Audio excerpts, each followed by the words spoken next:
உலகத் தமிழ் மக்கள் உங்கள் அனைவருக்கும் எனது அன்பான வணக்கங்கள்.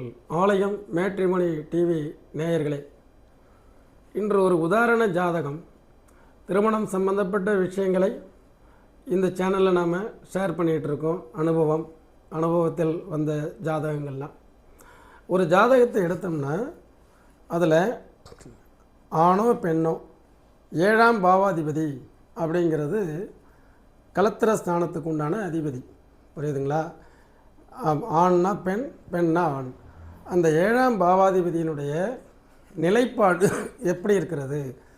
7க்குடையவன் 6, 8, 12 மறைந்து நின்றால் ஒன்று தாமத திருமணம். அதே மாதிரி அவங்க லேட்டாக தான் பக்கத்திலே இருப்பாங்க, ஆனால் சுற்றி வளைச்சி பிடிக்கிற மாதிரி இருக்கும். 7க்குடையவன் வந்துட்டு 12ஆம் இடத்துலலாம் இருந்ததுன்னா ஊர் விட்டு ஊர், வேறு ஊர், வெளி மாநிலம், வெளிநாட்டில் வேலை பார்க்கக்கூடிய வரன் அமையும். அப்போ இந்த 7ஆம் பாவாதிபதியினுடைய அமைப்புகள் கெட்டிருந்து அந்த திசை நடந்தால் எப்படி இருக்கும், அதுதான் இந்த உதாரண ஜாதகத்தில் நாம் பார்க்க போகிறோம். இது ஒரு பெண்ணினுடைய ஜாதகம். அவங்களுக்கு மகர லக்னம், அதாவது 14/9/1993 மாலை 4:30 திருச்சிராப்பள்ளியில் பிறந்திருக்கிறாங்க.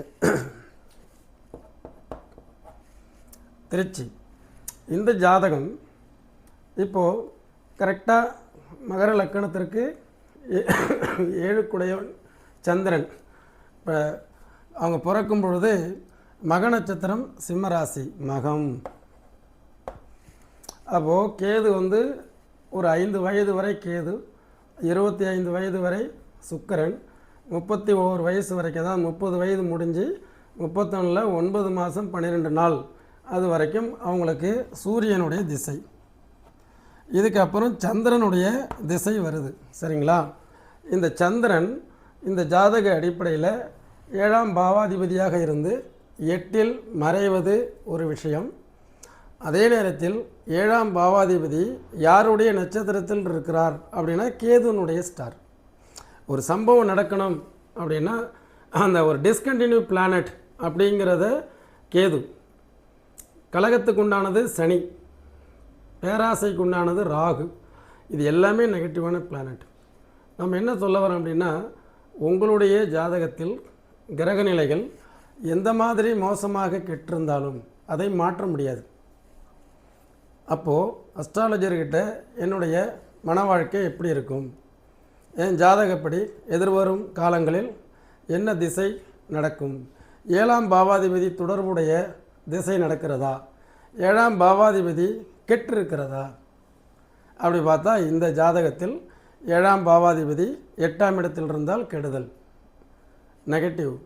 7ஆம் பாவாதிபதி அப்படி 8இல் இருந்தாலும் ஒரு லக்கண சுபருடைய சாரம் பெற்றிருந்து நின்றாலே அது பெரிய பாதிப்பை தராது. சின்ன சின்ன கருத்து வேற்றுமைகள், அதே மாதிரி பார்ட்னர்ஷிப்பில் பிரச்சனைகள், உறவினர்கள் யாராவது பிரிவினை ஏற்படுறது, உறவினரோட கலகத்தை ஏற்படுறது, சில உறவுகள் பிரிந்து போகிறது, இதெல்லாம் தாண்டி தான் கணவன் மனைவி உறவுகிட்ட வரணும்.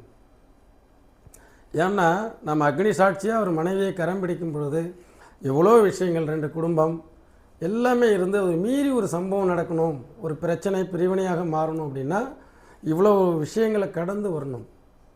அப்போ 7க்குடையவன் லக்னாதிபதி சாரம் பெற்றிருந்து லக்னாதிபதி நல்ல இடத்தில் நின்று அந்த 7க்குடையவன் 8இல் மறைந்து திசை நடந்தாலும் பாதிக்காது. 7ஆம் பாவாதிபதி குருவனுடைய சுப கிரகங்கள் பார்வை அப்படின்னு நடந்தாலும் அந்த பாதிப்பு வராது. இவங்களுக்கு சந்திரனுடைய திசை 30 வயதிற்கு பிறகு வரும்பொழுது, இப்போ இவங்களுக்கு கிட்டத்தட்ட 33 வயது முடிஞ்சிருச்சு. சந்திர திசை ஆரம்பித்து சந்திர திசையில் செவ்வாயினுடைய புத்தி வரும்பொழுது பிரிவினை ஏற்படுது. இது ஏன்? இந்த பிரிவினைக்கு இவங்களுடைய கணவனுடைய ஜாதகம் அப்படிங்கிறதுலையும் மனைவியை விட்டு பிரியாத அமைப்பை நம்ம சேர்க்கணும். இதுதான் இந்த இடத்துல நான் சொல்ல வர வேண்டிய விஷயங்கள். உங்கள் மகளாக இருந்தாலும் என் மகளாக இருந்தாலும் இந்த நிலைப்பாடில் குழந்தை பிறந்திருக்கு, இதை மாற்ற முடியாது. 30 to 40 சந்திர திசை வரும். சந்திரன் 7க்குடையவன் 8ஆம் இடத்தில், 7க்குடையவன் 8ஆம் இடத்தில் இருக்கக்கூடிய சந்திரன் யாருடைய நட்சத்திரத்தில் இருக்குது? உதாரணத்துக்கு இது சுக்கிரனுடைய சாரம் பெற்றிருந்தால் கூட நல்லது இருக்கும். அதாவது பூர நட்சத்திரத்தில் இருந்ததுன்னா கூட லக்ன யோகாதிபதியினுடைய நட்சத்திரத்தில் இருக்கிறார், லக்ன யோகாதிபதி 7ஆம் இடத்தில் இருக்கிறார், இப்படி கூட எடுத்துக்கலாம்.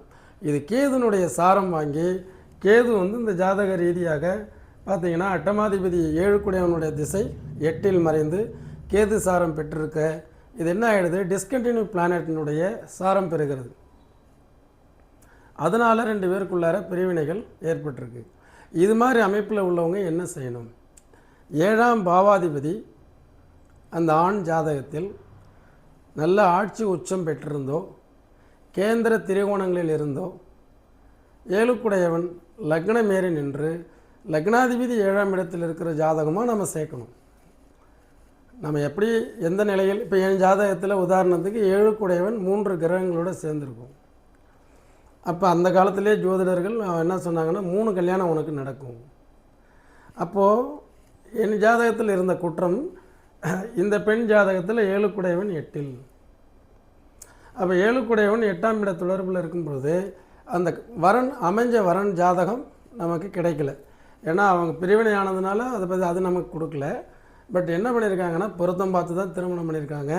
பட் கணவனுடைய ஜாதகம் எந்த மாதிரி இருக்குன்னு எனக்கு பார்க்குறதுக்கு ஆவலாக இருந்தது. ஏன்னா என்னுடைய மனைவி ஜாதகம் மாதிரி இருந்திருந்தால் தப்பிச்சிருக்கும் இல்லையா. அப்போ மனைவி ஜாதகத்தில் 7க்குடையவன் 7இல் ஆட்சி.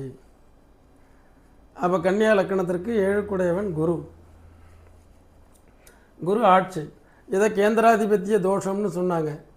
இன்னும் இதுவரைக்கும் அது கேந்திராதிபத்திய தோஷம் என்பது மெய்ப்பிக்கப்படவில்லை. ஏன்னா அவருடைய அனுபவத்தை இந்த ஊடகத்திலே வெளிப்படுத்துவோம். இப்போ என் மனைவிக்கு 7க்குடையவன் 7இல் ஆட்சி.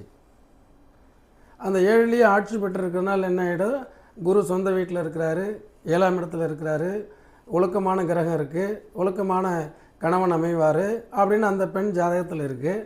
என் ஜாதகத்தில் 3 திருமணம்னு இருக்குது. இது மாதிரி கெட்டிருக்கு. அப்போது வருங்கால ஜோதிடர்கள் நீங்கள் தோஷத்துக்கு தோஷம் தோஷாமியம், உங்களுக்கு இங்கே 7க்குடையவன் கெட்டு போச்சு, அதே மாதிரி அந்த பையன் ஜாதகத்தில் 7க்குடையவன் கெட்ட ஜாதகத்தை சேருங்கிறதுல எனக்கு உடன்பாடு இல்லை. நான் நிறைய பார்த்த வகையில் இவருக்கும் 7ஆம் பாவாதிபதி 8இல் கெட்டு திசை நடக்குது. ஒருவேளை அந்த பையன் ஜாதகத்தில் 7க்குடையவன் கெட்டு அந்த திசையோ அல்லது 7க்குடையவன் கெட்டிருந்தாலே தான் ஒரு பிரச்சனை என்று ஒரு சம்பவம் என்று நடக்கும் பொழுது அது ஊர்ஜிதமாகிறது அப்படிங்கிறது உதாரண ஜாதகம். அப்போது 7க்குடையவன் மறைந்து தசை நடந்தால் கணவன் ஜாதகத்தில் அவருடைய லக்கணமும் அவருடைய 7ஆம் பாவாதிபதியும் வலுப்பெற்றிருந்தால் இந்த தோஷங்கள் அடிபற்றும். அந்த 7க்குடையவன் அப்படி 8இல் மறைந்து 6, 8, 12இல் நின்று திசை நடந்தாலும் என்ன, தன்னுடைய கணவன் தூர தேசத்தில் வேலை பார்ப்பார், இவங்க மட்டும் இங்கே இருப்பாங்க, ஒரு வருஷத்துக்கு ஒரு டைம் வந்துட்டு போவார். அந்த 7க்குடையவன் 8இல் மறைந்து இந்த மாதிரி கேது சாரம் பெற்றிருந்தால் இதுதான் பிரிவினையில் போய் முடியுது. எல்லாமே ஒரே மாதிரி நடக்காது சம்பவங்கள். அப்படி நடந்தால் இப்போ இந்த பெண்ணுக்கு பிறந்த நேரத்திலே அந்த 2 மணி நேரத்தில் பிறக்கக்கூடியவர்கள் ஏராளமான பேர் 1993 இருந்திருப்பாங்க. ஒவ்வொருத்தவங்களுக்கு அமைகிற கணவன் ஜாதகத்தை பார்க்க வேண்டும்.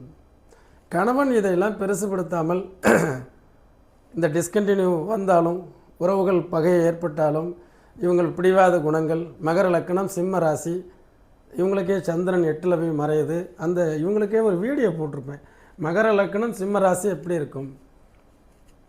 அப்போ அதில் சந்திர திசை வரும்பொழுது கவனமாக இருக்கணும்னு சொல்லியிருப்பேன். இவங்க அந்த வீடியோவை பார்த்துட்டு என்னை வந்து பார்க்க வர்றாங்க. இவர் சொன்ன மாதிரியே நமக்கு நடந்திருக்கு. அந்த 7க்குடையவன் 8இல் மறைந்து அந்த திசை நடக்கும் பொழுது இந்த பிரிவினை ஏற்பட்டது. நேயர்களே, இனி வரக்கூடிய சந்ததிகள், நீங்கள் உங்களுக்கு வரக்கூடிய ஜாதகம் ஜோதிடர்களுக்கு எப்படி வேணாலும் இருக்கட்டும், 4 தாரம் 3 தாரம் 5 தாரம் எப்படி இருந்தாலும் உங்களுக்கு அமைக்கக்கூடிய அந்த வரனை ஏகதார ஜாதகத்தை சேருங்கள். இந்த ஏகதாரமாக இருந்ததுன்னா அவங்களுக்கு இன்னொரு கல்யாணமே கிடையாது, அமைஞ்சவன் தான் கரெக்டு. இப்போ எனக்கு வந்து 3 கல்யாணம், என் மனைவிக்கு ஒரே கல்யாணம். அவங்களுக்கு ஒரே கல்யாணம் போது என்ன பண்ணுவாங்க, எத்தனையோ கருத்து வேற்றுமைகள் கணவன் மனைவிக்கிடையே வரதான் செய்யும். அந்த வரும்போதெல்லாம் அவர்கள் வேறு வழி இல்லாமல் அதை அனுசரித்து கொண்டு அந்த வாழ்க்கையை வெற்றிகரமாக வாழ்ந்துருவாங்க. அதனால தான் நாம் தோஷத்துக்கு தோஷம் தோஷாமியம், இவருக்கு 7 கூடையன்னு கேட்டிருந்தால் அவங்களுக்கும் கெட்டது சேர்க்கறது. அது மாதிரி பண்ணாதீங்க. 7 சனி இருந்தால் 7 சனியை தான் சேர்க்கணும். எப்படி, அதுக்கும் வீடியோ போட்டிருக்கேன் பாருங்கள். எனவே இது பயனுள்ள ஒரு அற்புதமான ஒரு நிகழ்ச்சி. இந்த வரன் வேண்டி இருக்கக்கூடியவர்கள் எங்களுடைய ஆலயம் matrimony.com அந்த திருமண தகவல் மையத்தில் ஆன்லைன்லேயே பதிவு பண்ணுங்கள். உங்கள் பிள்ளைகளுக்கு நல்ல வரன் அமையணுங்கிறது நாங்களும் இறைவனை பிரார்த்தனை செய்கிறோம். பதிவு செய்து 6 மாதத்தில் திருமணம் நடப்பதை நான் கண்டு கொண்டிருக்கிறேன். அதே நேரத்தில் திருமண பொருத்தம் பார்க்க எண்ணக்கூடியவர்கள் என்னுடைய வாட்ஸ்அப் நம்பர் 9842208655 அந்த நம்பரில் நீங்கள் அனுப்பி மேட்சிங் அப்படின்னு போடுங்க. என்னுடைய அனுபவத்துக்கு ஒரு 2000க்கு மேற்பட்ட திருமணத்தை செய்து வைத்திருக்கிறேன் 4 நூற்றாண்டுகளாக. அந்த வகையில் நல்ல வெற்றிகரமான திருமணத்தை அமைத்து கொடுப்போம். அதே நேரத்தில் நோ மேட்சிங் அப்படின்னா பணம் வாங்குறதில்ல. நல்ல மேட்சிங் இருந்தால் மட்டும் அழகாக ஒரு 2 பேஜ் PDF எடுத்து உங்களுக்கு அனுப்பி விட்றேன். இதே மாதிரி இன்னொரு நிகழ்ச்சியில் நாம் சந்திப்போம். நன்றி, வணக்கம்.